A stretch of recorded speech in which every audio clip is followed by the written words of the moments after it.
ছবিটা মানে যখন বঙ্গবন্ধুর সাথে ওই সময় আপনি কতটুকু? এটা হলো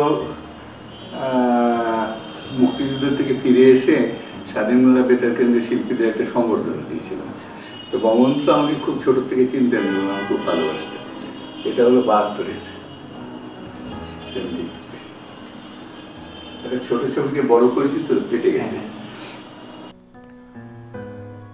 মুসলিম লীগের নেতৃত্বে পাকিস্তান হয়, তখন জিন্নাহ সাহেব বলেছিলেন যে 46-এর যে নির্বাচন হচ্ছে সেই নির্বাচনে যদি মুসলিম লীগ জয়যুক্ত হয় তাহলে বোঝা যাবে যে ভারতের মুসলমানরা পাকিস্তান চায়। কিন্তু মুসলিম লীগ এই বাংলা ছাড়া আর কোথাও জিততে পারেনি। এখন যেখানে পাকিস্তান, সেই পাকিস্তানের কোথাও মুসলিম লীগ জেতে নাই, সেখানে স্থানীয় আঞ্চলিক দলগুলো জিতেছিল। তো একমাত্র বাংলায় মুসলিম লীগ জিতেছিল। তার কারণ হচ্ছে মুসলিম লীগের যে নেতৃত্ব ছিল তারা সাধারণ কৃষকদের বুঝিয়েছিল যে পাকিস্তান হলে বাঙালি মুসলমানের ভাগ্য ফিরে যাবে এবং সেটা একটি সহনশীল রাষ্ট্র হবে। কিন্তু ঠিক পাকিস্তান হওয়ার আগেই দুটো প্রদেশকে ইংরেজরা ভাগ করে দিল। পাকিস্তান তো জনমতের ভিত্তিতে হয়নি, ইংরেজরা মুসলিম লীগ এবং কংগ্রেসের সঙ্গে টেবিলে বসে সিদ্ধান্ত গ্রহণ করে যে দেশটিকে ভাগাভাগি করে দেওয়া হবে। তো এই সময়ে ঠিক দেশ ভাগের ঠিক আগে দুটো প্রদেশকে ইংরেজরা ভাগ করে দিল, একটি হচ্ছে বাংলা আর একটি হচ্ছে পাঞ্জাব। তো তখন মুসলিম লীগের প্রগতিশীল যে অংশটি ছিল, আবুল হাশেম এবং সারওয়ার্দির নেতৃত্বে বঙ্গবন্ধুরা তখন ছাত্রনেতা, এরা সবাই এর বিরুদ্ধে গেলেন এবং তারা বললেন তাহলে আমরা পাকিস্তান চাই না, আমরা স্বাধীন বাংলা চাই, যে বাংলা এখন আছে এটি একটি স্বাধীন রাষ্ট্র হবে, পাকিস্তানেও আমরা যাব না, ভারতেও আমরা যাব না। কিন্তু যেহেতু তখন একেবারে শেষ মুহূর্তে ইংরেজরা তখন এটা মানল না এবং গান্ধীজি, জিন্নাহ সাহেবও এটা মানলেন না, তখন বাংলা ভাগ হয়ে পাকিস্তান হয়ে গেল। সারওয়ার্দী সাহেব এবং আবুল হাশেম সাহেব ভারতে থেকে গেলেন, তারা পাকিস্তানে আসলেন না। বঙ্গবন্ধুরা 48 সাল থেকে তখন এই পাকিস্তানের বিরুদ্ধে চলে গেলেন, অথচ তারাই কিন্তু পাকিস্তানের জন্য আন্দোলন করেছিলেন। এবং তখন থেকেই এই ভাষা আন্দোলনের মধ্যে দিয়ে সূচনা হলো পাকিস্তানে যে রাষ্ট্র গঠিত হলো তার বিরুদ্ধে আন্দোলন। এখানে এর বিরুদ্ধে একটি পূর্ব পাকিস্তানের মুসলিম লীগের একটি দল ছিল, মৌলানা আকরাম খান এবং নাজিমুদ্দিন সাহেব, এই ঢাকার নবাব, এদের নেতৃত্বে একটা দল ছিল যারা এই পাকিস্তানের পক্ষে গেল, এই খণ্ডিত পাকিস্তানের পক্ষে। তখন থেকেই কিন্তু এই দ্বন্দ্ব। এবং তখন বঙ্গবন্ধুরা মানুষকে বোঝাতে চেষ্টা করলেন যে যে পাকিস্তান হয়েছে এই পাকিস্তান আমরা চাই নাই, আমরা চেয়েছিলাম সবার জন্য পাকিস্তান, হিন্দু মুসলমান সবার জন্য সমতার পাকিস্তান, যেখানে মুসলমান দরিদ্র যারা নিপীড়িত জনগণ তাদের অধিকার ফিরে পাবে। এই আন্দোলন শুরু হলো 69-এ, এসে এটা গণ আন্দোলনের রূপ নিল। ভাষা আন্দোলনের সময় একবার হয়েছিল, তারপরে 69-এ এসে একটি গণ আন্দোলনের রূপ নিল।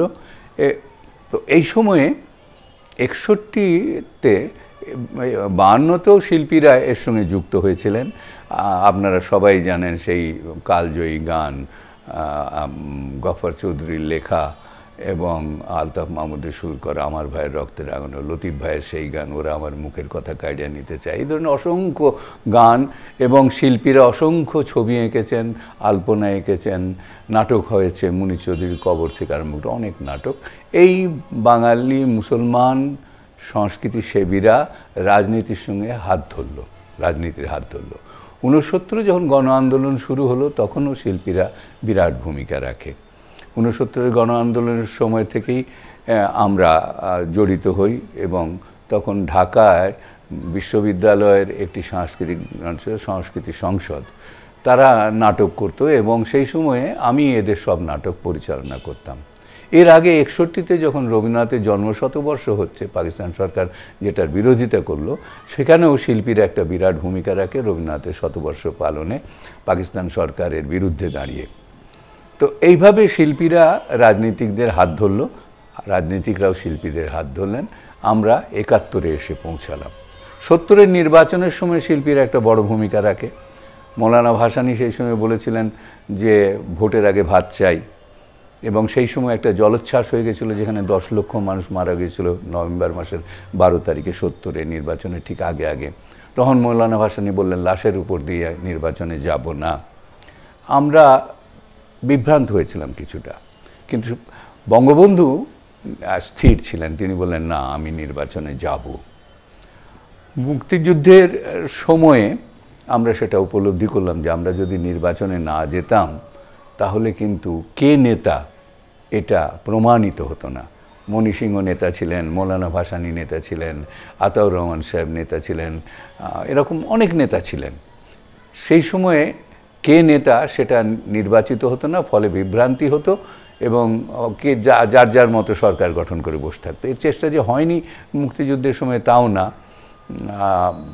ন্যাব ভাসানীর পক্ষ থেকে ভাসানী সাহেবের যে সাধারণ সম্পাদক ছিলেন, এই নামটা এই মুহূর্তে মনে পড়ছে না, পড়বে, তিনি ভাসানী সাহেবকে গিয়েছিলেন এই প্রস্তাব নিয়ে যে মৌলানা সাহেব আপনি লন্ডনে যে আরেকটা সরকার গঠন করেন। মৌলানা সাহেব আমাদের সৌভাগ্য যে মৌলানা সাহেব সে কাজ করেননি, তাকে ফেরত পাঠিয়ে দিয়েছিলেন। তো যাই হোক, মুক্তিযুদ্ধের ঠিক আগে আগে যখন অসহযোগ আন্দোলন শুরু হল, এই নির্বাচনে তো বঙ্গবন্ধুর আওয়ামী লীগ সারা পাকিস্তানের সংখ্যাগরিষ্ঠতা পেল, কিন্তু পাকিস্তান সরকার তখন তাদের হাতে ক্ষমতা হস্তান্তর করতে গড়িমসি করছিল। তখন বঙ্গবন্ধু অসহযোগের ডাক দিলেন। আমরা শিল্পীরা একটি সংগঠন গড়ে তুললাম, বিক্ষুব্ধ শিল্পী সমাজ। সেই আমাকে আহ্বায়ক নির্বাচিত করা হলো। ওয়াহিদুল হক সাহেব ছায়ানটের এবং বুলবুল ললিত কলা একাডেমির আতিকুল ইসলাম, যিনি রবীন্দ্রসঙ্গীতের শিক্ষক ছিলেন, দুজনেই প্রয়াত, তারা যুগ্ম আহ্বায়ক, এবং বেগম সুফিয়া কামাল ট্রেজারার। এই আমরা বিক্ষুব্ধ শিল্পী সমাজ নিয়ে অসহযোগে যুক্ত হলাম। আমরা তখন শহীদ মিনারে ছাত্রদের বিভিন্ন জায়গায়, ছাত্র অঞ্চলে, শ্রমিক অঞ্চলে নানান রকম অনুষ্ঠান করে তাদের উদ্বুদ্ধ করতে শুরু করলাম। গান সেই সব দেশাত্মবোধক গান, আবৃত্তি এবং নাটক। আমি একটি নাটক পরিচালনা করতাম, পুলিশকে বিদ্রোহে উৎসাহিত করা, যে তোমরা অন্যায় আদেশ অমান্য করে তোমরা জনগণের কাতারে নেমে এসো অস্ত্র নিয়ে, যেটি 25শে মার্চে পুলিশ করলো। সেই নাটক, সেই রকম নাটক একটি তখন পরিচালনা বিক্ষুব্ধ সারা দেশব্যাপী করছিলাম। এবং আমরা বঙ্গবন্ধুর ডাকে সরকারি বেতার টেলিভিশন বর্জন করলাম। তখন তো বেসরকারি বেতার টেলিভিশন ছিল না, সরকারি বেতার টেলিভিশন বর্জন করলাম। এমনই বর্জন যে কোনো আমাদের যেখানে কলাকুশলী, কোনো শিল্পী, কোনো ঘোষক, কোনো সংবাদ পাঠক কেউ তখন বেতার টেলিভিশনে যায় না। পাকিস্তানিরা খুব বিপদে পড়ে গেল, তারা এই প্রোগ্রাম চালাতে পারছিল না। 7ই মার্চের ভাষণে বঙ্গবন্ধু বললেন যে বেতার চলবে, টেলিভিশন চলবে। তখন তো বঙ্গবন্ধুর নির্দেশে দেশ চলছে, তখন অন্য কারোর নির্দেশ মানুষ শোনে না, এমনকি সরকারি কোনো নির্দেশও মানুষ শোনে না, মান্য করে না। তো বঙ্গবন্ধু বললেন যে তোমরা খাজনা দেবে না, তোমরা যে মাইনে বেতন নিবে, তোমরা এই করবে সেই করবে, সব নির্দেশ দিলেন 7ই মার্চে। সেই সঙ্গে সঙ্গে বেতার টেলিভিশন চলবে বললেন। তা আমি, ওয়াহিদুল হক সাহেব এবং আতিকুল ইসলাম আমরা গেলাম, আমার বন্ধু প্রয়াত গোলাম মুস্তফা অভিনেতা তিনিও। আমরা যেয়ে বঙ্গবন্ধুকে বললাম যে তাহলে কি আমরা টেলিভিশন বেতারে যোগ দেব শিল্পীরা? তো বললেন না, তোদের কথা মতো যদি চলে তাহলে বেতার টেলিভিশনে যোগ দিবি, না যোগ দিবি না বলে, তখন জহুরুল হক সাহেব বলে তথ্য সচিব ছিলেন পূর্ব পাকিস্তানের, তিনি 20 নম্বর ধানমন্ডিতে থাকতেন, বঙ্গবন্ধু তো 32 নম্বরে। আমরা সেখানে গিয়েছিলাম, বঙ্গবন্ধু আমাদের তার কাছে পাঠালেন।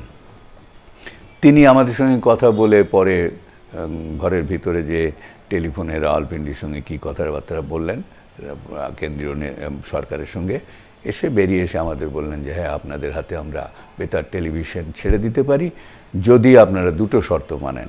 একটি শর্ত হলো পাকিস্তানের অখণ্ডতার বিরুদ্ধে কিছু বলতে পারবেন না, আর একটি শর্ত হলো সেনাবাহিনীর বিরুদ্ধে কিছু বলতে পারবেন না। আমরা আবার ওনার ফোন থেকেই, তখন তো মোবাইল ছিল না, ওনার ফোন থেকেই আমরা ফোন করলাম বঙ্গবন্ধুকে যে আমাদের তো এই শর্ত দিচ্ছে। বঙ্গবন্ধু বলেন ওই শর্ত মেনে বেতার টেলিভিশন দখল কর।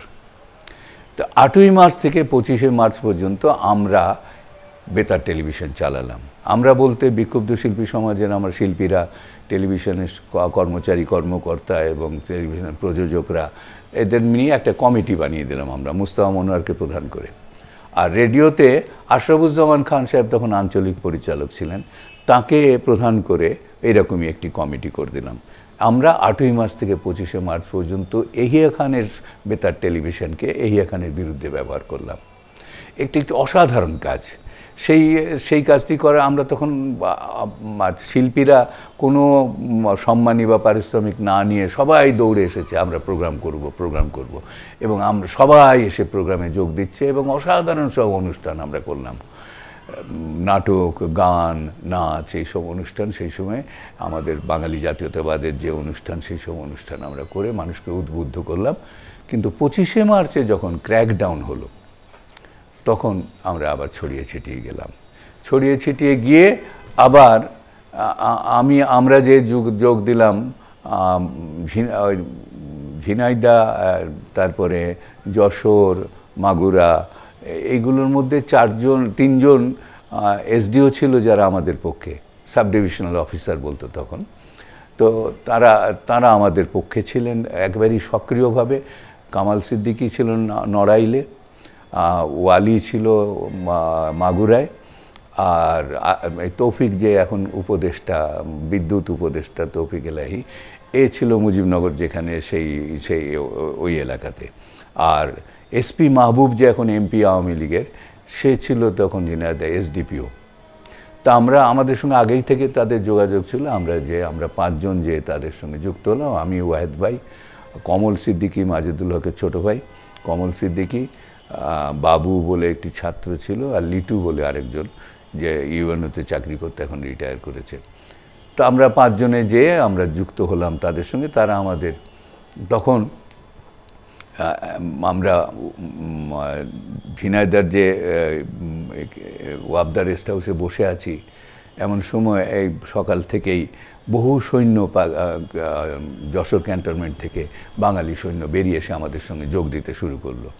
প্রায় 64-65 জন সৈন্য, তার মধ্যে আহত আছেন, এমনি সারা রাত্রি ক্রল করে তারা ক্যান্টনমেন্ট থেকে বেরিয়ে এসে আমাদের সঙ্গে যোগ দিল। এই সময় তারা বলল যে আমরা জাতীয় সোনার বাংলা গাইবে। তখন তো জাতীয় সঙ্গীত অফিসিয়ালি হয়নি। তা আমি, ওয়াহিদুল হক সাহেব, তারপরে কমল সিদ্দিকী, সেও গান শিখতো ছায়ানটে, আমরা সবাই মিলে ধরলাম সোনার বাংলা আমি তোমায় ভালোবাসি। এই সময়ে পাকিস্তানি প্লেন উপর দিয়ে আমাদের উড়ে যাচ্ছে, ট্রেঞ্চ কাটা ছিল, আমরা দৌড়ে যে ট্রেঞ্চের ভেতর আশ্রয় নিলাম গান অর্ধেক রেখে। আবার প্লেন চলে গেল, আবার উঠে এসে আমরা সেই গান ধরলাম। আর সেই যারা সৈন্য, যারা চলে এসেছিলো বা উপস্থিত, সবারই চোখ দিয়ে তখন ঝরঝর করে পানি পড়ছে, আমার সোনার বাংলা আমরা গেয়ে যাচ্ছি। এটা আবেগের মুহূর্ত, অসাধারণ। এরপরে আমাদিকে তারা কলকাতায় পাঠালো যে কিছু অস্ত্র জোগাড় করা যায় কিনা। কামাল সিদ্দিকী নড়াইল থেকে সব লোক নিয়ে এসে, প্রায় 2 লক্ষ লোক নিয়ে এসে যশোর ক্যান্টনমেন্ট ঘিরে রেখেছিল। আরও সবাই এসডিওরা তারা অর্গানাইজ করেছিল, মাহবুবও সবাই মিলে অর্গানাইজ করেছিল। 2 লক্ষ লোক দিয়ে লাঠি সোটা বল্লম নিয়ে যা আছে, 2 নলা বন্দুক, 1 নলা বন্দুক নিয়ে ক্যান্টনমেন্ট ঘিরে রেখেছে। তো ক্যান্টনমেন্ট তো আর এই 1 নলা বন্দুক 2 নলা বন্দুক দিয়ে করা যায় না। তো আমাদের পাঠালো যে ভারী অস্ত্র যদি ইন্ডিয়ার থেকে জোগাড় করা যায়। আমরা গেলাম, কিন্তু তখন তাজউদ্দিন সাহেব দিল্লিতে, আমিরুল ইসলাম এবং তাজউদ্দিন সাহেব দিল্লি চলে গেছেন ইন্দিরা গান্ধীর সঙ্গে যোগাযোগ করতে। তাজউদ্দিন সাহেব 5 তারিখে ফিরে আসলেন, 5ই এপ্রিল। 5ই এপ্রিল এসে ফিরে কামরুজ্জামান সাহেবের যেতে একটু দেরি হয়েছিল। তারপরে 10 তারিখে সরকার গঠন করা হলো এবং 17 তারিখে মুজিবনগরে সেই সরকার শপথ গ্রহণ করল। এরপরে আমরা তাজউদ্দিন সাহেবকে যে ধরলাম, তিনিও উপলব্ধি করছিলেন যে আমাদের একটা বেতার দরকার প্রচারের জন্যে। তো তারা, ভারত সরকার আমাদেরকে একটা ট্রান্সমিটার দিল। কোথায় দিল সেটা গোপন ছিল, আমরাও জানতে চাইতাম না এবং জানিও নি। পরে অবশ্য জেনেছি। যাই হোক, বর্ডারের কাছে কোথাও হবে। তো এইখান থেকে এটা প্রচার হতো। আর আমরা বালিগঞ্জ সার্কুলার রোডে, মন্ত্রীরা যেটাই ছিলেন প্রথম, যে তখন তো মন্ত্রী ছিলেন না, মন্ত্রী হলেন মানে তাজউদ্দিন সাহেব, কামরুজ্জামান সাহেব, নজরুল ইসলাম সাহেব, ক্যাপ্টেন মনসুর আলী, এরা সবাই, জিলুর রহমান সাহেব ওখানে ছিলেন তখন। যে বাড়িটায় থাকতেন, ওনারা সেই বাড়ি ছেড়ে আশু ঘোষ বলে এক ভদ্রলোক এখানে ব্যবসা করতেন পূর্ব পাকিস্তানে, তিনি চলে গেছিলেন ভারতে এবং বড় ব্যবসায়ী হয়েছিলেন ওখানে। তার একটা বাড়ি ছিল সিআইটি রোডে, সেই বাড়িটা মন্ত্রীদের জন্য ছেড়ে দিলেন। তো মন্ত্রীরা সবাই ওখানে চলে গেলেন, এই বাড়িটা আমাদেরকে দেওয়া হলো। সুচিত্রা সেনের ঠিক পাশের বাড়িটা বালিগঞ্জ সার্কুলার রোডে স্বাধীন বাংলা বেতার কেন্দ্র করার জন্যে। এই স্বাধীন বাংলা বেতার কেন্দ্রের আমরা রেকর্ডিং শুরু করলাম। দুটো ছোট ছোট নন প্রফেশনাল রেকর্ডার, পেশাদার রেকর্ডার না, মানে সেমি প্রফেশনাল রেকর্ডার দুটো, আর ঘরের মধ্যে কোনো এয়ার কন্ডিশনিং নাই, কোনো সাউন্ড প্রুফিং নাই, কিচ্ছু নাই। দরজা জানলা বন্ধ করে, বাইরের শব্দ যাতে না আসে বন্ধ করে আমাদের রেকর্ডিং করতে হতো। অসম্ভব গরম, মানে ঘেমে আমরা সার হয়ে যেতাম। তো আমরা সারাদিন রেকর্ডিং করতাম, 4টের মধ্যে আমাদের রেকর্ডিং শেষ করতে হতো। 5টার সময় আমার টেপ, তখন তো টেপ ক্যাসেট ছিল না, টেপ দিয়ে দিতে হতো এডিট করে। সেই টেপটা নিয়ে চলে যেত, রেকর্ডার নিয়ে তারা কোথার থেকে বাজাতো আমাদেরকে আর জানানো হতো না, কাউকেই জানানো হতো না। তো এইভাবে আমরা প্রোগ্রাম করতাম। তো প্রথম আমরা যারা গিয়েছিলাম কয়েকজন, তারা কলকাতায় কিছু কাজ করছিলাম, আবার মুজিবনগর বলে আমরা বেতার বা চালাচ্ছিলাম, সরকার চালাচ্ছিলাম। ফলে পাকিস্তান প্রচার করছিল যে এগুলো মুজিবনগর কিছু না, এটা ভারতে বসে এরা করছে, ভারতের চক্রান্ত। এটা যাতে তারা বলতে না পারে সেই জন্যে আমাদের কিছু ছদ্মনাম দেওয়া হয়েছিল, যে আমরা বেতারে সেই ছদ্মনাম ব্যবহার করছিলাম। আর কলকাতায় যে কাজগুলো বাইরে প্রকাশ্যে করছিলাম, যেমন মার্কিন যুক্তরাষ্ট্রের যে ছিল কনসুলেট ছিল, সেই কনসুলেটে যে দাবি দাওয়া পেশ করা বা সরকারের কাছে দাবি দাওয়া, ভারতীয় মুসলমানদেরকে আমাদের পক্ষে নিয়ে আসার জন্য প্রচার করছিল, এগুলো যেগুলো করছিলাম সেগুলো স্বনামে করছিলাম। আর এই ছদ্মনামটি ব্যবহার করছিলাম আমরা বেতারের জন্যে। সেখানে আমার নাম, ছদ্মনাম ছিল সালেহ আহমেদ। তো সেই সালেহ আহমেদ নাম নিয়ে আমি, তাজউদ্দিন সাহেবের একটা ছদ্মনাম ছিল, মান্নান সাহেব যিনি এমএনএ ইনচার্জ ছিলেন, টাঙ্গাইলের যে এমএনএ, পরে মন্ত্রীও হয়েছিলেন বঙ্গবন্ধুর আমলে, তো তাকে ছদ্মনাম দেওয়া ছিল আহমদ রফিক। তারপরে আলমগীর কবিরের একটা ছদ্মনাম ছিল। এইভাবে আমাদের অনেকেরই সেরকম ছদ্মনাম ছিল প্রথম দিকে আমরা যারা গিয়েছিলাম। পরবর্তীতে এটা প্রকাশ্য হয়ে যাওয়ার পরে আর অন্যরা ছদ্মনাম ব্যবহার করেননি বা সরকার থেকেও দেওয়া হয়নি। তো সালেহ আহমদ নাম নিয়ে আমি খবর পড়তে আরম্ভ করলাম। তখন সংবাদ পাঠকরা যখন এলেন, তখন সংবাদ পাঠকরা সেই দায়িত্ব নিয়ে নিলেন। আমি তখন ওখান থেকে মুক্তি পেলাম। তখন আমাকে দায়িত্ব দেওয়া হয়েছিল প্রথম থেকেই নাটক ও কথিকা বিভাগের। সেখান থেকে আমরা অসাধারণ সব নাটক করেছি এবং কথিকা বা এগুলো, যেমন কল্যাণ মিত্র একটা ধারাবাহিক নাটক লিখত, জল্লাদের দরবার, অসাধারণ ভালো ফল পেয়েছি তার। মানে একটি বিভৎস একটা মানুষ, একটি হিংস্র মানুষ, তাকে যে তুচ্ছ করা যায়, একেবারে ছেলে খেলা করা যায় তাকে নিয়ে, এই ধরনের নাটক করেছি যাতে মানুষের মন থেকে ভয়টা চলে যায়। আর এই জল্লাদের দরবার সেরকম একটি নাটক হয়েছে। আর এই যে এমআর আখতার মুকুল যেটা করেছেন চরমপত্র, সেটাও খুব পপুলার ছিল। সেখানেও তুচ্ছ তাচ্ছিল্য করে যে এই কিছু না, মানুষের মনে তখন ভয় কেটে যে হচ্ছে নিশ্চয়ই আমরা জয়যুক্ত হব। আর মানুষ যে ভিতরের, তারা যে ওখানে যে অনুষ্ঠান শুনতো, বিবিসির অনুষ্ঠান শুনতো, ভারতীয় যে বেতার আকাশবাণীর অনুষ্ঠান শুনতো বা অন্যান্য অনুষ্ঠান শুনতো, তাতে তারা কিছু বিশ্বাস করতো, কিছু পাকিস্তানের প্রচারের জন্য অবিশ্বাস করত। কিন্তু আমরা যখন বলতাম পাকিস্তান তো অপপ্রচার করেই যাচ্ছে আমাদের বিরুদ্ধে, যে সব কিছু না, কিছুই হচ্ছে না, তা আমরা যখন বলতাম সংবাদ বলি বা আমরা নাটক করি, বা আমাদের গলা তো চিনত। যতই আমি বলি সালেহ আহমদ, আমি তো এখানকার বেতারে রেগুলার একটা পপুলার আর্টিস্ট ছিলাম তখন, আমি চলচ্চিত্র নায়ক ছিলাম, আমার গলা তো পরিচিত গলা, তো সবাই জানতো যে হাসান ইমাম সাহেব বলছেন। জহির রায়হান যখন সেখানে দুটো কথিকা পড়লো, এর একটি আলাদা মূল্য, যে আমাদের লোক, এরা বলছে, এবং এরা যখন বলছে এখান থেকে, তো নিশ্চয়ই যুদ্ধ হচ্ছে এবং এরা যা বলছে সেটাই সত্যি, আমাদের কথাগুলো তারা বিশ্বাস করত। এবং পাকিস্তান সরকার আমাদের সবচেয়ে বেশি ভয় করত, যার জন্যে এই স্বাধীন বাংলা বেতার শোনার কারণেই মানুষকে হত্যা করেছে তারা। গোপনে একেবারে লেপের মধ্যে বা কম্বলের মধ্যে লুকিয়ে যে দরজা জানলা বন্ধ করে মানুষ শুনতো। দুদিন আমরা অনুষ্ঠান প্রচার করতে পারিনি, এটা কারণ হয়েছিল। তো সেই দুদিন মানুষ ভাবছে হায় হায় তাহলে কি আমরা হেরে গেলাম, তাহলে কি সব শেষ হয়ে গেল। আবার দুদিন পরে যখন আবার স্বাধীন বাংলা বেতার শোনা গেল তখন আবার উৎসাহিত হয়ে যে বলল না আমাদের যুদ্ধ চলছে। তো এই যে বিরাট একটি কাজ, মানুষের মনোবল ফিরিয়ে আনা, মানুষকে যুদ্ধে নিয়ে আসা, মার কোল থেকে সন্তানদের মুক্তিযুদ্ধ করতে ছিনিয়ে আনা, এই কাজগুলো মানুষকে মা ছেলেকে এগিয়ে দিচ্ছে যুদ্ধের জন্যে।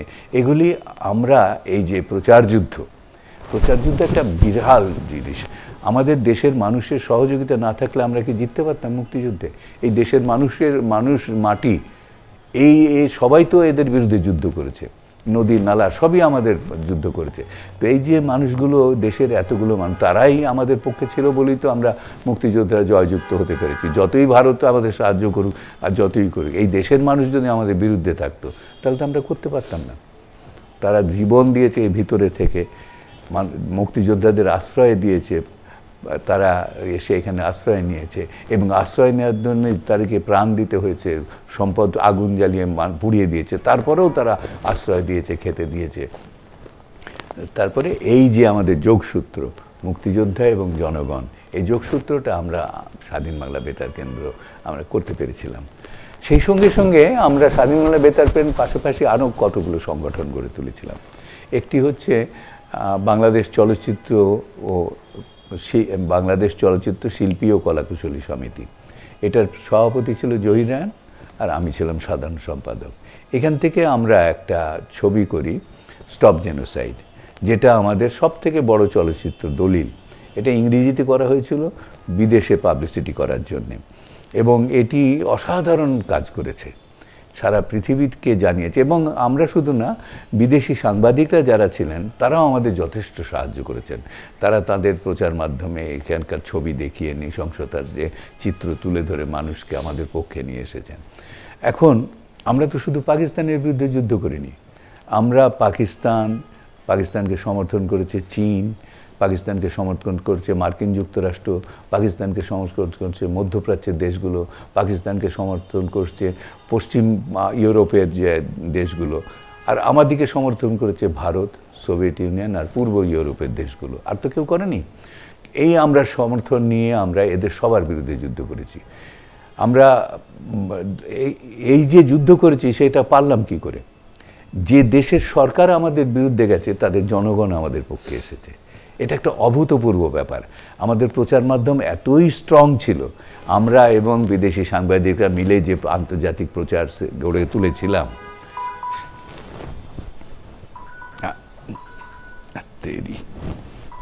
মনে থাকে না, ও না ওষুধ খেতে হবে, আচ্ছা ঠিক আছে। আমরা এবং বিদেশি প্রচার মাধ্যম মিলে এই স্বাধীন বাংলা বেতার কেন্দ্র এবং যে আমরা চলচ্চিত্র তৈরি করেছি, এইগুলো দিয়ে সারা পৃথিবীতে এমনই একটা প্রচার করতে পেরেছিলাম যাতে সেই দেশের সরকার আমাদের বিরোধিতা করলেও সেই দেশের জনগণ আমাদের পক্ষে ছিল। মার্কিন যুক্তরাষ্ট্র আমাদের বিরোধে গেছে, কিন্তু সেখানে কনসার্ট ফর বাংলাদেশ গান হচ্ছে এবং সেখান থেকে টাকা তুলে রবিশঙ্কর বিটলসরা মিলে গান তুলে আমাদেরকে টাকা পাঠাচ্ছে। এই যে আমার ছেলে আমেরিকায় থাকে, তার একটা ডকুমেন্টারি করেছে ব্লকেড বলে। সেই ব্লকেডে দেখবে যে পাকিস্তানের জাহাজে অস্ত্র বোঝাই করছে আমেরিকার পোর্টে, ডিঙি নৌকা দিয়ে সেগুলোকে ঘিরেছে। শ্রমিকদিকে বলেছে যে এই মানুষ মারার জন্য এই অস্ত্র যাচ্ছে, তোমরা বোঝাই করো না। তারা অস্ত্র বোঝাই করেনি, সেই জাহাজে এই অস্ত্র আসতে পারেনি। জার্মানিতে এরকম ব্লকেড হয়েছে, কোনো অস্ত্র পাকিস্তানে যাতে না আসে। তো এই যে এটা করতে পেরেছিলাম, দেশের জনগণকে তার সরকারের বিরুদ্ধে আমাদের পক্ষে আনতে পেরেছিলাম, এটাও একটা বিশাল ব্যাপার। তো এইভাবে আরও আমরা করেছিলাম কি, আমরা আরও কিছু সংগঠন করেছিলাম, যেমন মুক্তিকামী শিল্পী সংস্থা, যেটা ওই যে তারেক মাসুদ, সেটাতেও ওয়াহিদুল হক সাহেব, আমি, সঞ্জিতা খাতুন, আমরা সব ছিলাম জড়িত। মূল লোক ছিলেন ওয়াহিদুল হক, তিনি তো ওখানকার স্থানীয় যে এক সমিতি ছিল বুদ্ধিজীবী সহায়ক সমিতি, সেটা তারা আমাদের কিছু টাকা দিত, এই শিল্পীদের একটু যাতায়াতের খরচ দেওয়া বা একটা জায়গাও দিয়েছিল যেখানে আমরা রিহার্সেল করতাম। এই ইউনিটটা করেছিলাম আমরা মুক্তিযোদ্ধা ক্যাম্পে এবং রিক্রুটিং ক্যাম্পে এবং শরণার্থী শিবিরে।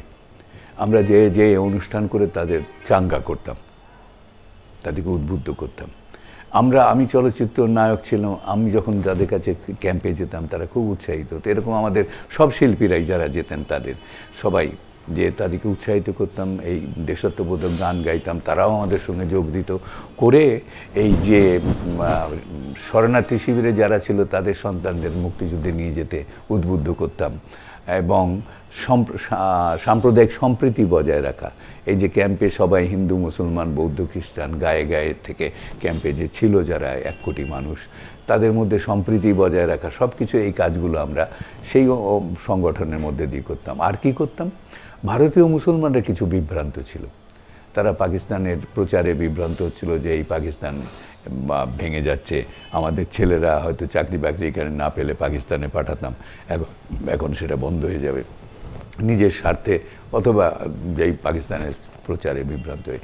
সেখানে আমরা যে তাদেরকে বোঝাতাম যে কি হয়েছে আমাদের উপরে, কিভাবে এই মুসলমান নাম করে তারা আমাদেরকে যে হত্যা করছে, আমরাও তো মুসলমান, তারাও মুসলমান, আমাদের হিন্দু মুসলমান বৌদ্ধ খ্রিস্টান নির্বিশেষে তারা হত্যা করছে।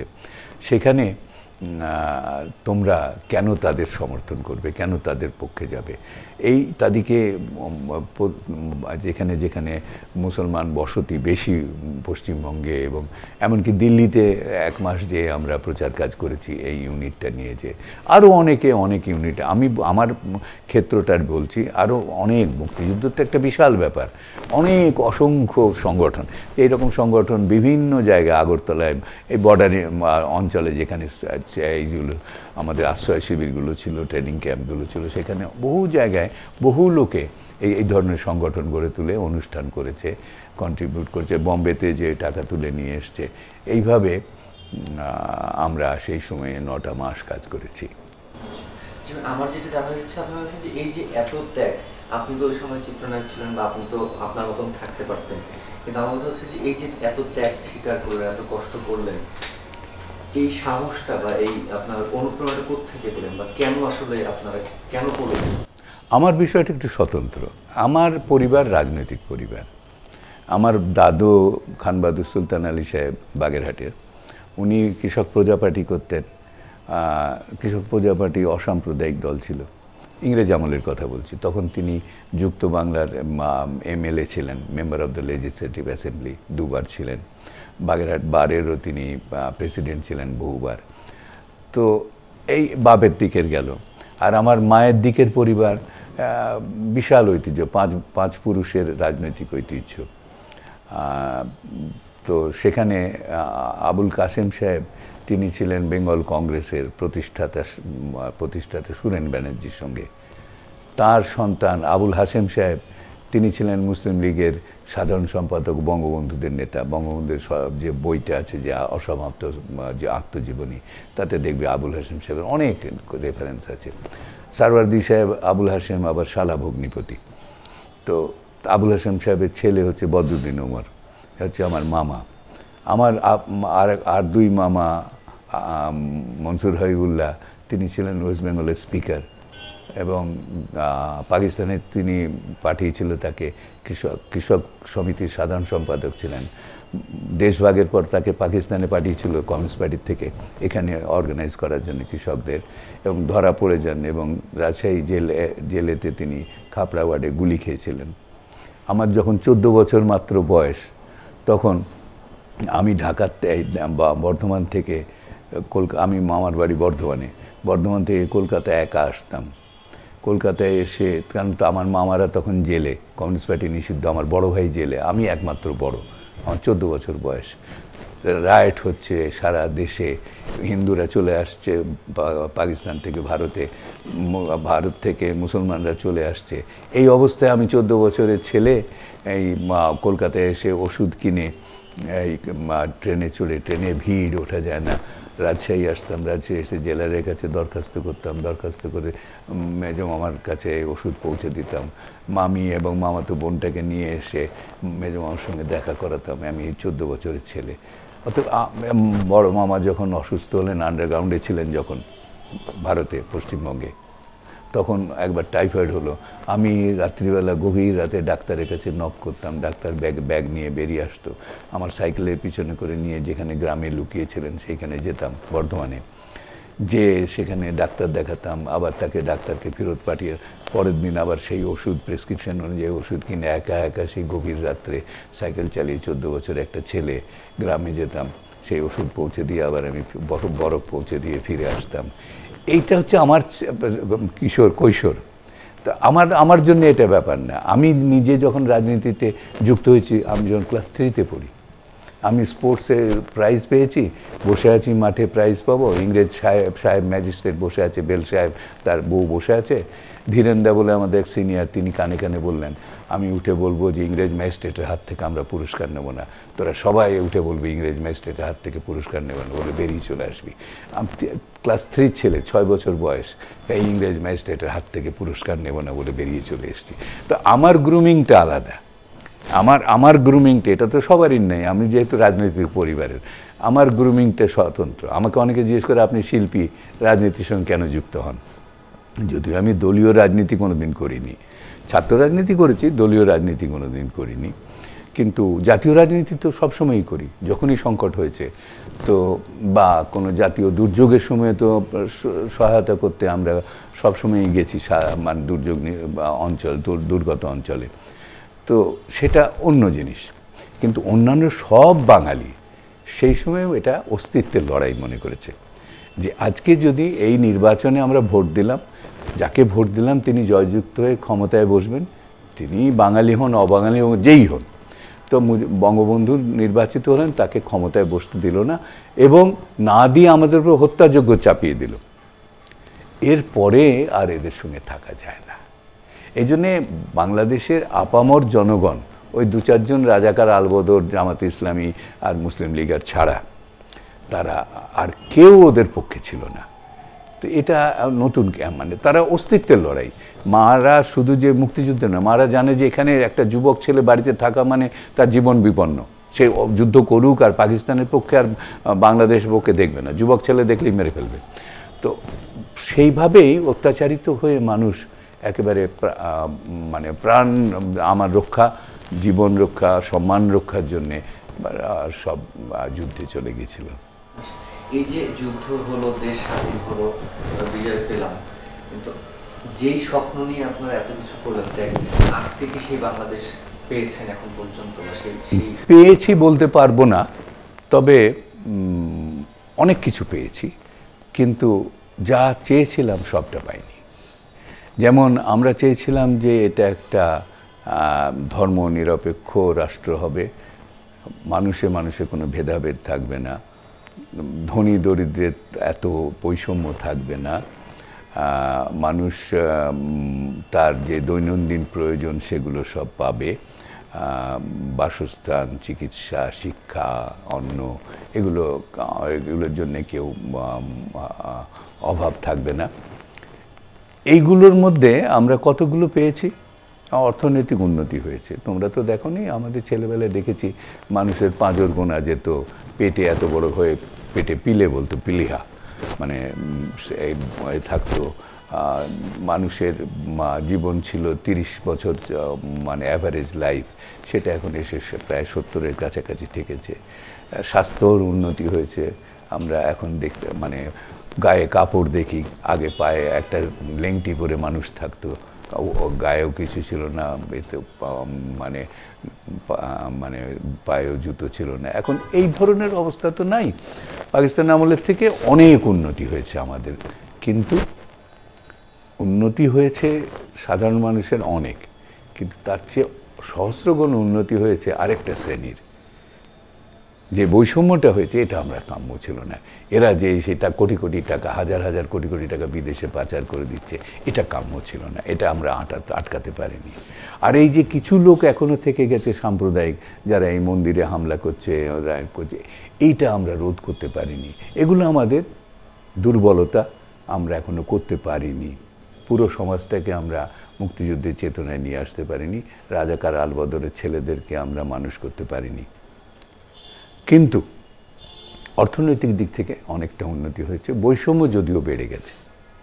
এখন আমি একবার এক বাড়িতে গিয়েছিলাম, ভদ্রলোক মারা গেছেন, নাম বলবো না, তিনি বিএনপির নেতা ছিলেন এক সময়ের, অত্যন্ত ধনী মানুষ।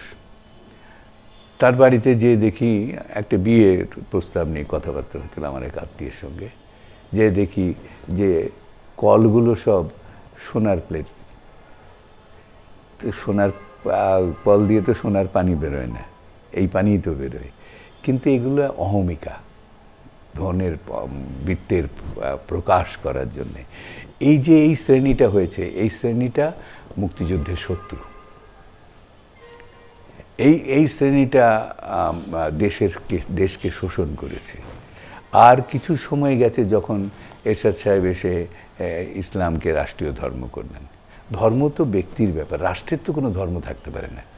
এটা একটা মানুষকে ভাঁওতা দিয়ে মানুষকে সন্তুষ্ট করে নিজের পক্ষে আনার জন্যে এটা করেছেন। কেউ বলবে না যে এরশাদ সাহেব একটা ধার্মিক মানুষ। বাংলাদেশের কোনো মানুষ কি বলবে যে এরশাদ সাহেব ধার্মিক মানুষ? কিন্তু ধর্মকে তিনি রাজনীতিতে ব্যবহার করলেন, করে মানুষকে বিভ্রান্ত করলেন। রাষ্ট্রের তো কোনো ধর্ম হতে পারে না। রাষ্ট্র কি নামাজ পড়ে? রাষ্ট্র কি যে 5টা যে আমাদের ফরজ আছে কি পালন করে? হজ করে? রাষ্ট্র করে না তো। ধর্ম তো মানুষের জন্যে। রাষ্ট্রধর্ম, রাষ্ট্রের কি করে ধর্ম হয়? রাষ্ট্র তো ধর্ম পালন করতে পারে না।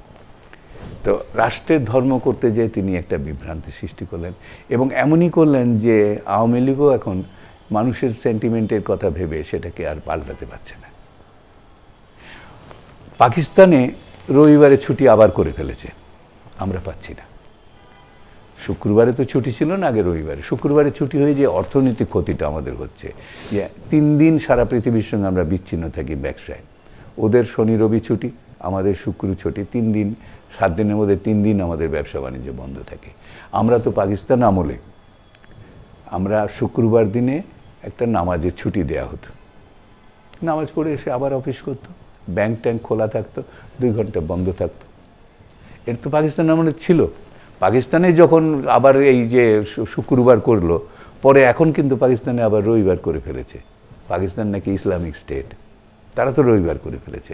কিন্তু আমরা ধর্মনিরপেক্ষ রাষ্ট্র হয়েও এখনও কিন্তু শুক্রবারের জায়গায় রবিবার করে, শুক্রবারের যে 2 ঘন্টা ছুটির যে এটা ছিল নামাজের জন্যে, সেটা আমরা করতে পারিনি।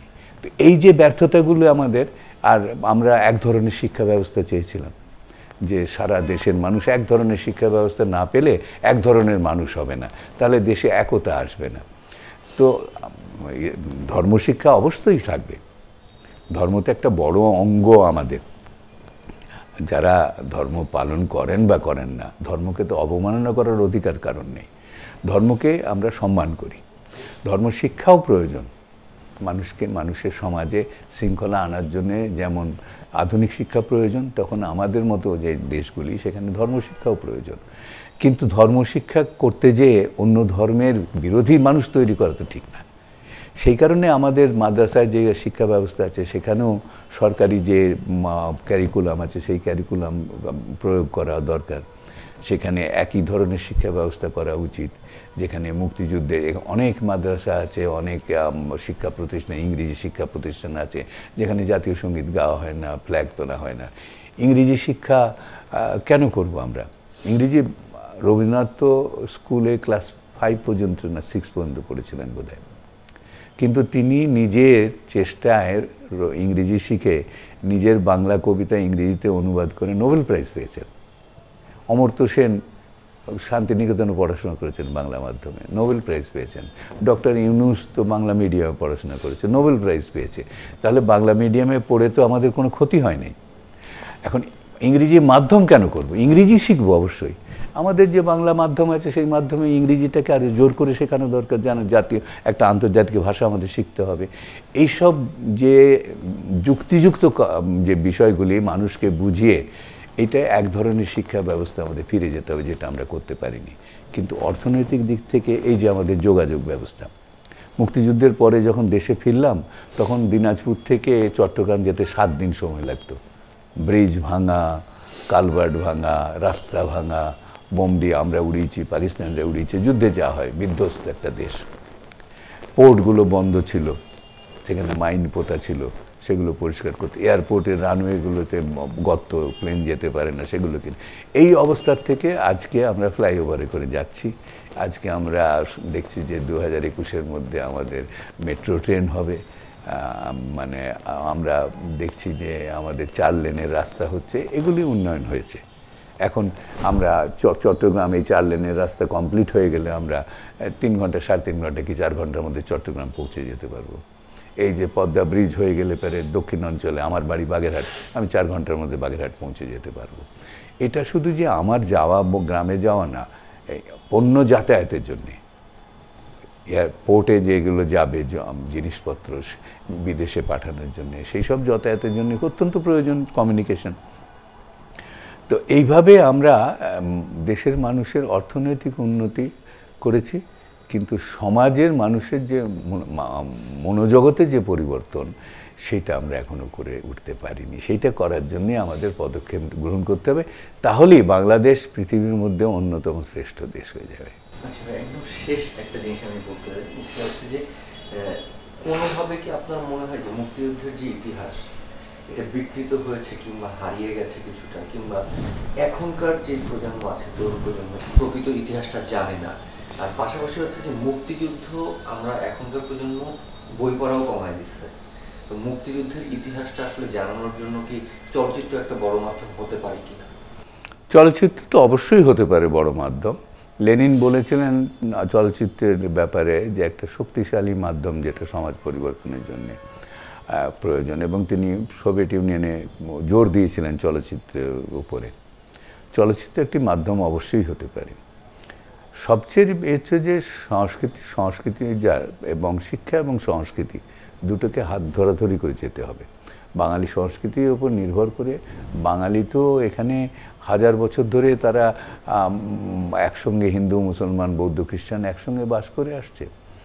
তো সেই যে সম্প্রীতি, সেই সম্প্রীতিটা নষ্ট করেছিল ইংরেজ, বিষ ঢুকিয়েছিল আমাদের মধ্যে, এবং বিষ ঢুকিয়ে তারা এই দুই দেশটাকে ভাগ করে দিয়ে গেছে। তো সেই বিষটাকে মনের ভিতর থেকে বের করে দেওয়ার জন্য সংস্কৃতি এবং শিক্ষাকে একসঙ্গে চলতে হবে। আর সংস্কৃতির অঙ্গ হচ্ছে চলচ্চিত্র, গান। আজকে যে মুক্তিযুদ্ধে যে গানগুলো এখনও গায়, সেই গানগুলো স্বাধীন বাংলা বেতার কেন্দ্রে আমরা যেগুলো গাইতাম, সেগুলো তো অমর হয়ে আছে। ভাষা আন্দোলনের গানগুলো অমর হয়ে গেছে। আমাদের যে কামরুল হাসান যে ছবি এঁকেছিলেন, এই ওরা মানুষ হত্যা করছে, আসুন আমরা পশু হত্যা করি, এই এখানে যে বীভৎস ছবি, এগুলো অমর হয়ে গেছে। তো আমাদের যে সাংস্কৃতিক ঐতিহ্যের মধ্যে যেগুলি যুক্ত হয়েছে, তো এই আমাদের ছেলেদের যেটা হয়েছে এখন, এটা আমাদের দেশে শুধু হয়নি। এই যে মার্কিন যুক্তরাষ্ট্র, এই যে সংস্কৃতির, অপসংস্কৃতির যে প্রভাব সারা বিশ্বে হয়েছে, এমনকি জাপান যে তারা এত জাতীয়তাবাদী দেশ, সেই জাপানেও এখন ইংরেজি ভাষা, ইংরেজি গান, ইংরেজির যে ইনফ্লুয়েন্সগুলো, এগুলো সারা পৃথিবীব্যাপী হচ্ছে। পৃথিবীর থেকে বহু ভাষা নিশ্চিহ্ন হয়ে গেছে, বড় ভাষার দাপটে ভাষা নিশ্চিহ্ন হয়ে গেছে, মানুষ অন্য ভাষা গ্রহণ করেছে। এখনও 2-4টে ভাষা আছে যাতে 10-12 জন কথা বলে, তার বাকি হারিয়ে গেছে, আর কেউ নাই। আমাদের দেশে সাঁওতালদের যে বা উপজাতীয় জাতিকে বলি বা যাই বলি আমরা, যে ক্ষুদ্র নৃগোষ্ঠী যেগুলি, তাদের ভাষাকে রক্ষা করা আমাদের একটা দায়িত্ব হয়েছে। আমরাই তো নেতৃত্ব দিয়ে আন্তর্জাতিক মাতৃভাষা দিবস করেছি, পৃথিবীর সব যে ক্ষয়িষ্ণু ভাষাগুলোকে রক্ষা করার জন্যে, সংস্কৃতিকে রক্ষা করার জন্যে। কারণ পৃথিবীতে যদি বৈচিত্র্যহীন হয়ে যায়, সবাই যদি ইংরেজিতে কথা বলে, সবাই যদি জিন্স পরে, সবাই যদি শাড়ি ছেড়ে দিয়ে স্কার্ট পরে, তাহলে পৃথিবী তো বাসযোগ্য থাকবে না, তাতে একটা বোরিং একটা জায়গা থাকবে। 15 বছরের ছেলে সে বলবে, না ভাই চল সুইসাইড করি। বিচিত্রই পৃথিবী, এর যে বৈচিত্র্য, এর যে প্রাকৃতিক বৈচিত্র্য, এই যে কোনো গাছের, আমরা ছোটোবেলায় যেসব পোকা দেখেছি কি সুন্দর সুন্দর, আর কক্সবাজারের যে লাল কাঁকড়াগুলো দেখেছি, হারিয়ে গেছে। এগুলো তো আমাদের বৈচিত্র্য, দেখে ভালো লাগে। এখন সবাই যদি দেখে যে এই লম্বা লম্বা আমেরিকার মতন উঁচু উঁচু বাড়ি, একই রকম, যে কোনো শহরে যাই একরকম, আগে কি হতো, আমরা ছোটোবেলায় একটা শহরে গেলে অন্যরকম, আরেকটা শহরে গেলে অন্যরকম আর্কিটেকচার দেখতে পেতাম, বাড়িঘর দেখতে পেতাম, রাস্তাঘাট। এখন আমেরিকায় যাই সেই এই বাড়ি, আর ঢাকায় আসি সেই বাড়ি। তো এই যে আর্কিটেকচার যে একেবারে বোরিং হয়ে গেছে, আমাদের গান যেগুলো খালি মানে রিদম নিয়ে এত কাজ করছে যে একটা আস্তে আস্তে কানে তালা ধরে যাচ্ছে। মানুষের আগে যে গান ছিল আমরা চোখ বন্ধ করে শুনতাম, এখন চোখ খুলে দেখতে হয়, চোখ বড় করে খুলতে হয়। আগে চোখ বন্ধ করে আমরা ক্লাসিক্যাল মিউজিক শুনতাম, হ্যাঁ, যে আত্মস্থ হয়ে, সে আত্মস্থ হওয়ার গান হারিয়ে যাচ্ছে। আমি বলছি না যে আধুনিক গান কিছু ভালো হচ্ছে না, অবশ্যই হচ্ছে, কিন্তু অধিকাংশই হচ্ছে মানে মানুষকে উত্তেজিত করার গান। তো এইসব কাজগুলি, এবং টেলিভিশন, এই টেলিভিশন এসে মানুষকে একাকী করে দিয়েছে। বড় যেহেতু অবস্থাপন্ন বাড়িতে দেখবে 5টা টেলিভিশন, 5 ঘরে বসে 5 ছেলে মেয়ে বউ আলাদা আলাদা ঘরে আলাদা আলাদা টেলিভিশন দেখছে। কেউ ভারতীয় নাটক দেখছে, কেউ নিউজ শুনছে, কেউ খেলা দেখছে, কেউ ইংরেজি প্রোগ্রাম দেখছে, যার রুচি মতো দেখছে। বাড়িতে যখন বাইরে থেকে কাজ করে এসে বা স্কুলে কলেজে পড়াশোনা করে নিজের ঘরে ঢুকে যাচ্ছে, বাপ মায়ের সঙ্গেও কমিউনিকেশন নাই। এইগুলো করেছে আমাদেরকে শোষণ করার জন্যে। সমাজ থাকলে শোষণ করা কষ্ট, সমাজ ভেঙে দিতে পারলে শোষণ করা, মানুষ একা হয়ে যায়, তখন আর আন্দোলন করা যায় না। এই সমাজটাকে ভেঙে দেওয়ার জন্যে এবং নিজেদের ব্যবসা করার জন্যে এই যে আন্তর্জাতিক চক্রান্ত, এটা শুধু বাংলাদেশে না, সারা পৃথিবীতে চলছে। এর বিরুদ্ধে আন্তর্জাতিকভাবে আমাদের লড়তে হবে। স্ত্রী এই যে জহির, এই যে জহির, এটা হলো ইয়ে রবিশঙ্কর, এটা অমর্ত্য সেন।